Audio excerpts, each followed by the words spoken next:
자, 반갑습니다. 이번 시간에는 위크엔드 케이크라는 제품을 만들 거고요. 위크엔드 케이크는 뭐 쉽게 얘기해서 뭐 어떻게 특정한 제품을 총칙하는 건 아니에요. 특정한 제품을 가리키는 건 아니지만 이제 뭐 표현 그대로 뭐 주말에 먹는 케이크 이렇게 표현이 되곤 하는데, 이제 뭐 카페 문화 이런 것들이 발달하다 보면 이제 카페를 많이 가게 되고, 이제 거기서 커피와 어울리는 여러 가지 뭐 케이크들을 먹게 되는데, 이 위크엔드 케이크라고 불리게 된 이유가 대중적인, 그만큼 손님들이, 고객들이 크게 부담 가지지 않고 찾을 수 있는 그런 케이크의 의미로 붙여진 것 같아요. 보통 위크엔드 케이크 중에 저희가 가장 많이 이제 만드는 제품 중에 하나가 레몬이 들어간 레몬 위크엔드 케이크인데, 어떻게 보면 위크엔드 케이크라는 것이 뭐 레몬이 들어간 약간 파운드 느낌의 어떤 케이크, 이렇게 보시면 돼요. 이렇게 보시면 되는데, 보통 저희가 이제 레몬즙을 가지고 레몬즙 안에 아이싱 슈가를 넣고 골고루 푸른 다음에 그 케이크 위에, 구워진 케이크 위에 골고루 코팅을 하고 그 위에 여러 가지 데코레이션들을 올려줘서 먹는 거예요. 그런 케이크들을 저희가 이제 위크엔드 케이크라고 얘기는 하는데, 오늘 저희가 만들 위크엔드 케이크는 약간 파운드 케이크와 제노아즈, 생크림 케이크 만들 때 사용하게 되는 화이트 시트죠. 제노아즈의 중간 정도 되는 어떤 식감이라고 보시면 돼요. 식감이라고 보시면 되고요. 이제 그 케이크를 만들 텐데, 어떤 파운드 케이크는 한번 설명을 드리면, 버터와 설탕을 크림화 시키고, 이 크림화 시키는 과정에서 계란을 넣고 부드럽게 만든 크림을 가루와 함께 섞어서 굽게 되는 거죠. 약간 뭐 제노아즈 시트가 약간 폭신폭신한 스펀지라고 하면, 약간 이 파운드 케이크 같은 경우는 약간 거친 느낌의 식감이죠. 그리고 이제 제노아즈 같은 경우는 이제 계란과 설탕을 거품을 하는 거죠. 크림화를 시키는 게 아니고 이런 휘퍼를 사용해서 거품화 시키는 거예요. 이제 크림화는 이런 비터를 사용하는 거고, 거품화 시켜서 크림화 시키는 것은 이제 이런 휘퍼를 사용하시게 되는데, 오늘 저희는 이제 이런 계란과 설탕을 제노아즈 만드는 공정 과정처럼 이제 거품화를 시킬 거예요. 거품화를 시킬 거고, 그리고 나서 그 안에 가루와 녹인 버터를 넣고 만드는 과정 보시면, 들어보시면 이제 제노아즈 만드는 과정과 비슷해요. 비슷하지만 식감적인 면에서는 제노아즈와 파운드 케이크의 약간 중간 정도 형태로 보시면 될 것 같아요. 보시면 될 것 같고요. 그 안에 이제 가장 포인트가 되는 재료인 이제 레몬이 들어갈 거고요. 레몬은 겉에 있는 껍질을 곱게 갈고 안에 있는 즙을 같이 넣을 거예요. 요거 재료 정리하는 부분은 조금 이따 설명을 한번 드리고요. 이렇게 해서 구운 케이크가 나오면 이제 위에 아이싱 슈가죠.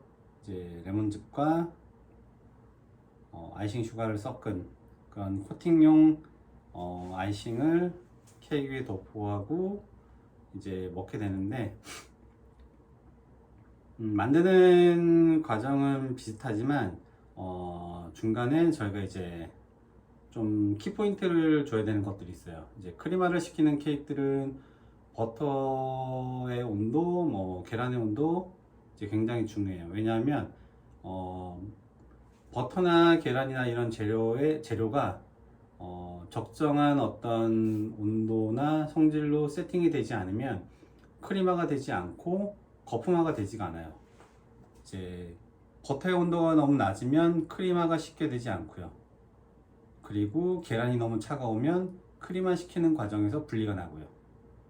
이제 오늘 레몬 위크핸드 케이크 같은 경우는 이제 설탕과 계란을 이제 거품화를 시켜서 만들 텐데, 계란이 너무 차가우면 이제 거품화가 잘 이루어지지가 않아요. 그래서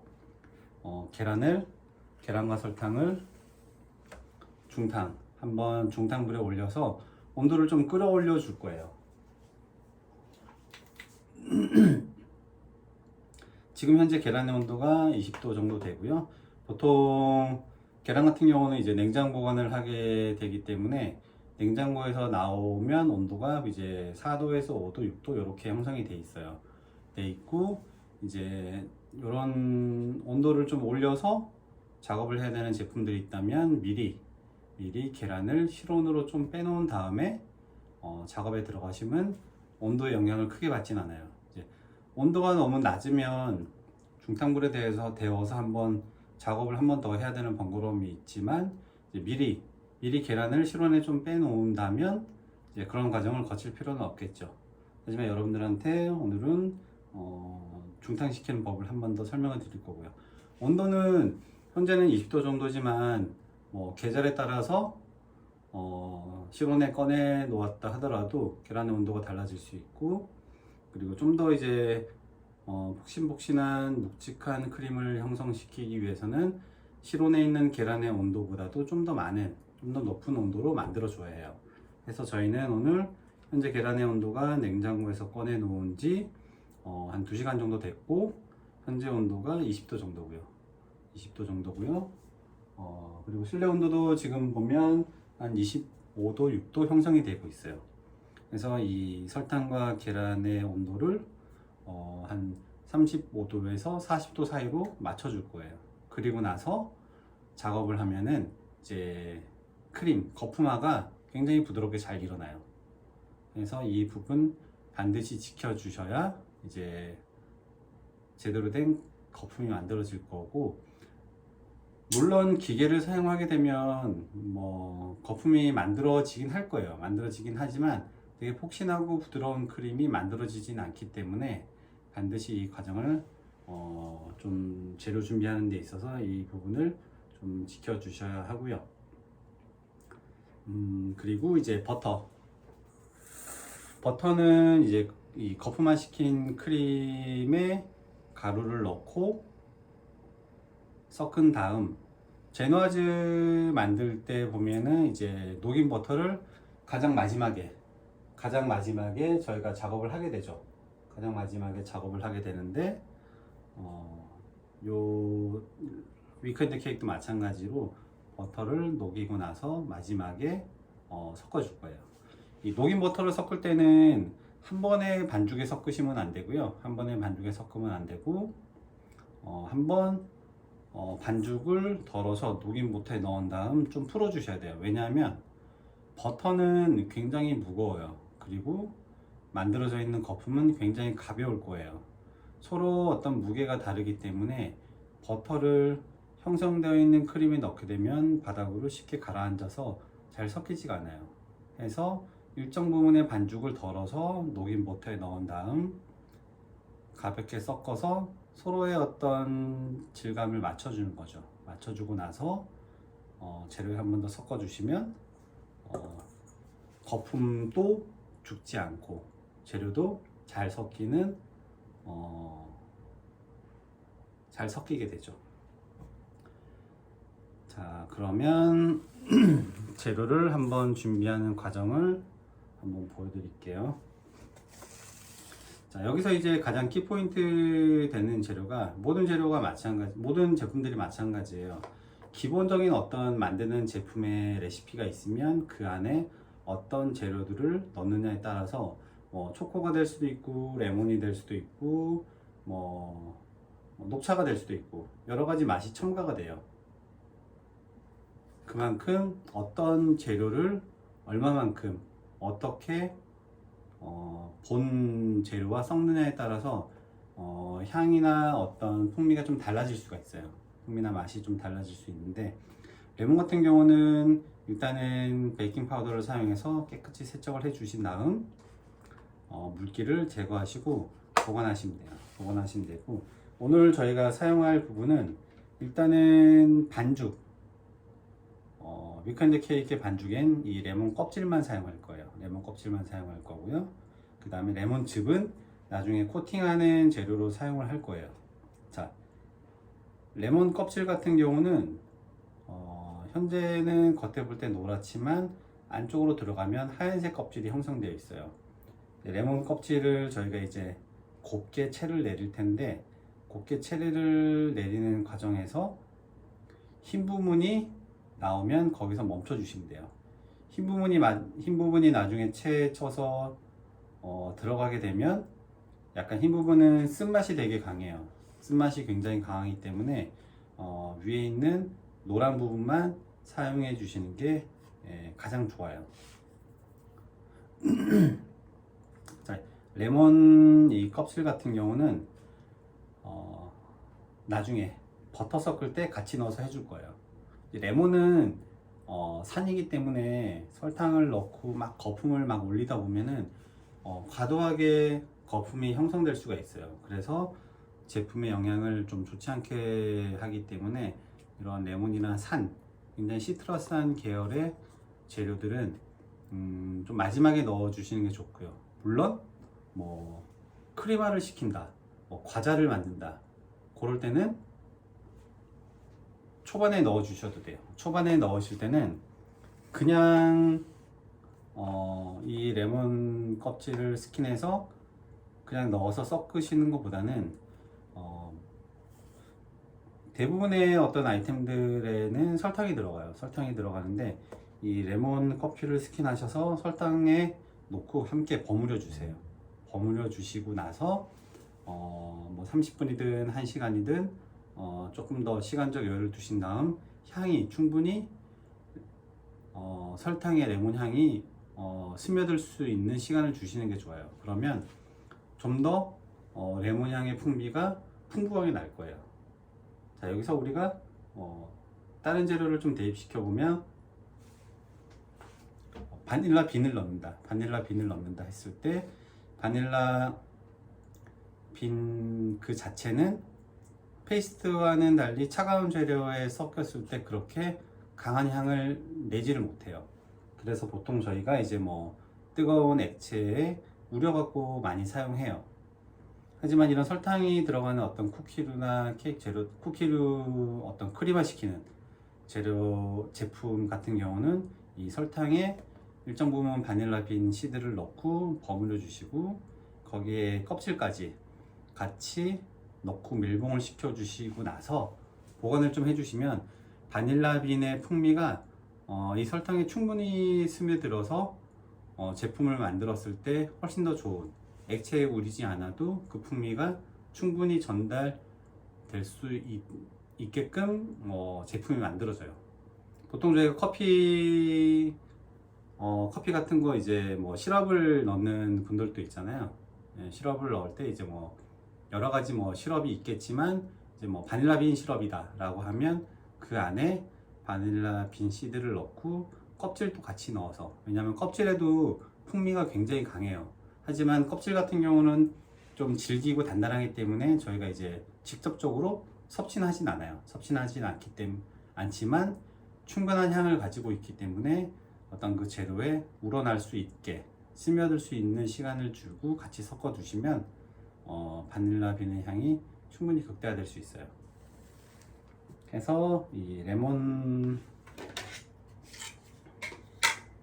저희가 이제 껍질을 낼 텐데, 자, 이런 고운 마이크로 이런 채칼을 가지고 껍질만 긁어줄 거예요.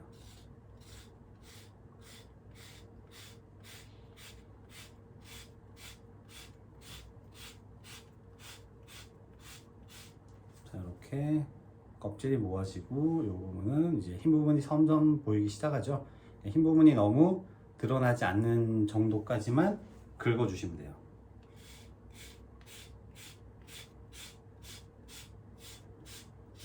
이렇게 저희가 원하는 정도,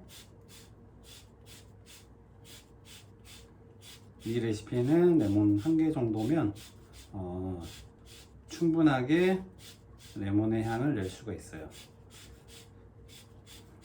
껍질이 자체가 그대로 들어가는 거기 때문에 이 과일 같은 경우 모든 과일이 마찬가지겠지만 껍질만 사용하는 어떤 이런 시트러스 계열의 재료 같은 경우는 충분하게 베이킹 파우더를 사용하셔서 세척을 해주시는 게 좋아요. 이렇게 껍질이 충분히 갈렸고요. 노란 부분 다 제거를 했고요. 그리고 나서 이렇게 보관을 하신 다음에 사용해 주시면 돼요.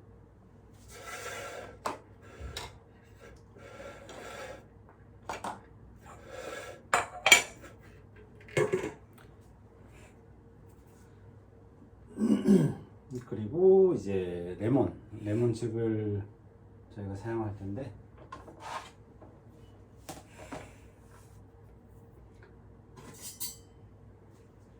레몬즙 같은 경우는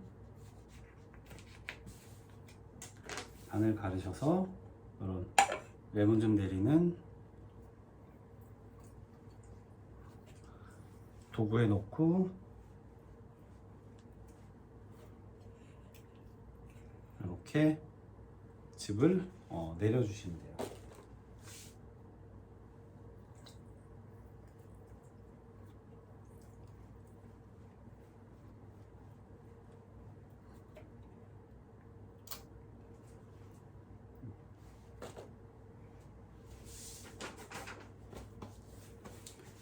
즙을 내려주시고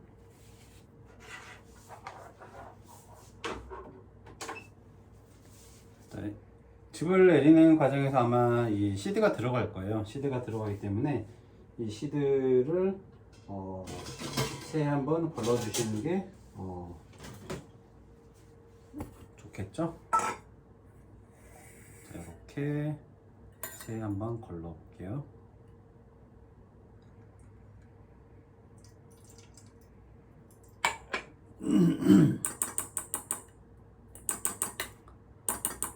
자, 이렇게 만들어진 레몬즙 시드는 이렇게 걸러 주시고요. 레몬즙을 가지고 나중에 이제 슈가 파우더하고 섞어서 이제 코팅하는 코팅제 재료로 저희가 사용할 거예요. 사용할 거고요. 자, 이렇게 하면 이제 기본적인 어느 정도 재료 준비는 됐고요. 자, 여기서 이제 저희가 이제 계란의 온도를 이제 올려줘야겠죠. 자, 중탕하는 방법은 이런 냄비에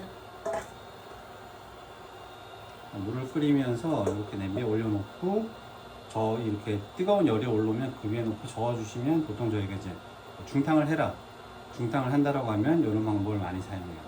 이런 방법은 뭐 초콜릿 녹일 때도 간혹 사용하기도 하고, 어떤 뭐 버터도 녹일 때 이렇게 올려서 녹여서 준비를 해줄 거고요.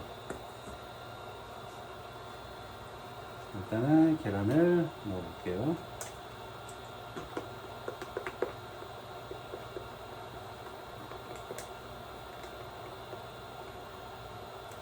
재료에 손실이 없게끔 충분히 잘 정리를 해 주셔야 돼요.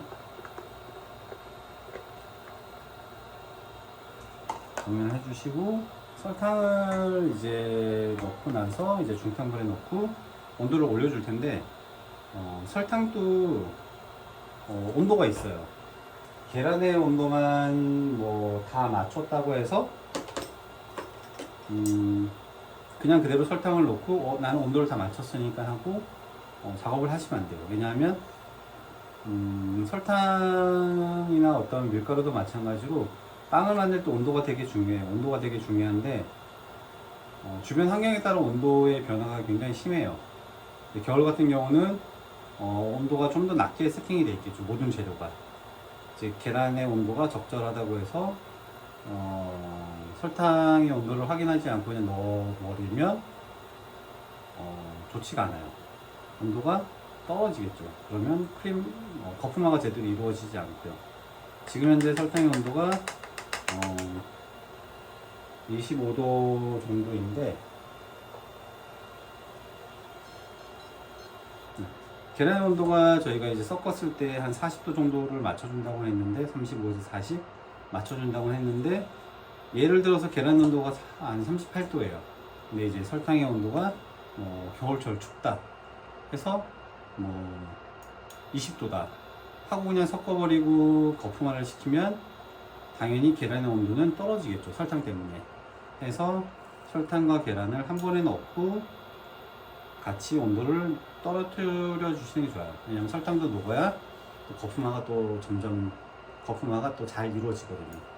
그래서 중탕불에 넣고 할 텐데, 중탕을 할 때는 이 계란은 뜨거운 열이 닿으면 익어버리기 때문에 중탕하려고 올려놓은 이 냄비에 물이 너무 심하게 끓으면 안 돼요.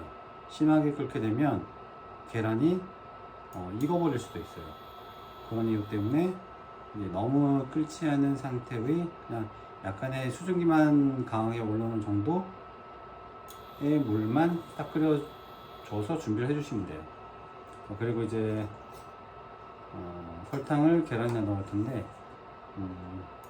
보통 보면 이제 계란에 설탕을 넣고 나면 바로 이제 저희가 작업에 들어가요. 하지만 약간 지체되는 경우도 있을 거예요. 어떤 특수한 상황에 따라서 바로 작업에 들어가지 않고 그냥 계란 위에 설탕을 부어 넣는 경우도 있겠죠. 그럴 경우에는 이 설탕은 노른자가 닿아서 너무 오랜 시간 동안 그대로 익게 되면 이제 좀 노른자가 만나서 좀 단단하게 굳어버릴 수가 있어요.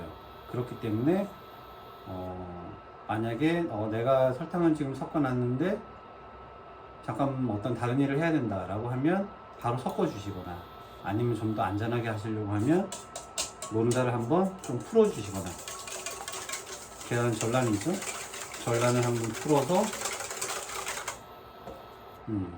설탕을 넣어 주시면 그런 좀 돌발 상황은 피할 수 있을 것 같아요. 이렇게 설탕을 섞어 주시고,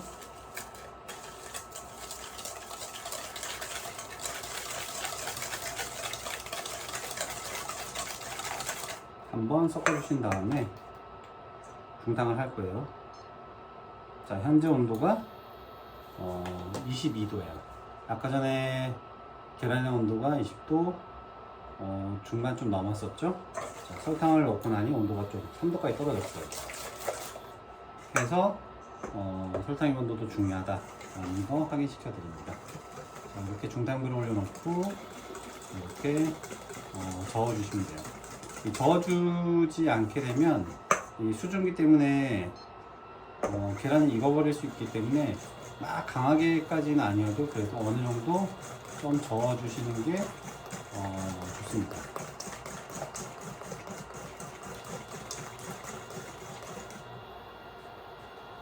한 번씩 이렇게 들어서 물이 너무 과하게 끓진 않는지 확인해 주시면서 온도 조절 해 주셔야 되고요.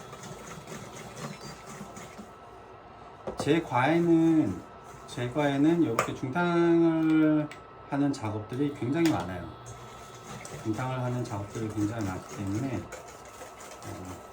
중탕하는 방법, 그리고 중탕할 때 주의할 부분들을 좀 잘 알고 계시는 게 좋아요. 이렇게 저어주시면서 한 번씩 들어서 과도한 어떤 열이나 과도하게 끓지 않는지 확인을 해주시는 게 되게 중요해요.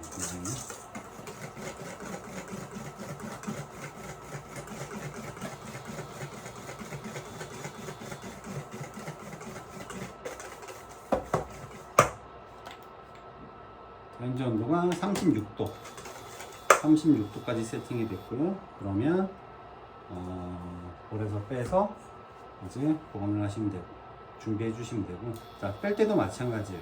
수증기 때문에 볼 밑에 수증기 물이 형성되어 있을 거예요. 그런 것들 한 번씩 잘 닦아서 정리를 해 주셔야 다른 재료에 혹시라도 떨어지지 않으니까 그거 주의를 해주시고요. 자, 그리고 이제 버터를 녹인 버터를 저희가 나중에 넣는다고 했는데 버터도 마찬가지로 녹여보도록 하는데 버터의 온도도 마찬가지로 너무 고온이면 안 돼요. 그러면 익어버리겠죠, 당연히. 그리고 너무 차갑다면 넣는 과정에서 버터가 이 최종 반죽의 온도보다 너무 낮으면 그냥 굳어버릴 수가 있어요. 해서 뭐 잔잔한 덩어리처럼 만들어질 때가 있기 때문에 그 부분 유의하셔서 버터의 온도도 맞춰주시는 게 좋습니다. 버터는 한 30도 한 초중반 정도 세팅해 주시면 뭐 섞었을 때 제품에 크게 영향이 미치지가 않을 거예요. 그래서 버터를 녹여 볼게요.